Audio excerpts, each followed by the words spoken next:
মালেগাঁও বিস্ফোরণের বহু বিতর্কিত মামলায় এএনআইয়ের বিশেষ আদালত সব অভিযুক্তকে বেকসুর মুক্তি দিল। অভিযুক্তদের মধ্যে ছিলেন বিজেপি নেত্রী সাধ্বী প্রজ্ঞা ঠাকুর ও লেফটেন্যান্ট কর্নেল প্রসাদ পুরোহিত। মহারাষ্ট্রের সাম্প্রদায়িক উত্তেজনাপূর্ণ মালেগাঁওয়ে 2008 সালের 29 সেপ্টেম্বর এই বিস্ফোরণ হয়েছিল, যাতে 6 জন প্রাণ হারান এবং 95 জন জখম হয়েছিলেন। বৃহস্পতিবার এএনআইয়ের বিশেষ বিচারক এ.কে. লাহোটি রায় ঘোষণা করে ইউএপিএ আইন সহ অন্যান্য অভিযুক্তকে মুক্তি দিয়েছেন।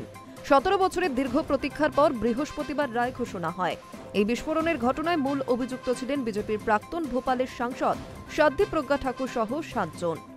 বিচারক রায় বলেন, পুলিশ ও তদন্তকারীরা অভিযুক্তদের অপরাধ সাব্যস্ত করার কোনো জোরালো প্রমাণ হাজির করতে পারেনি। সেই কারণে তাদের বেনিফিট অফ ডাউটের সুবিধা প্রদান করে নিরাপরাধ ঘোষণা করা হচ্ছে।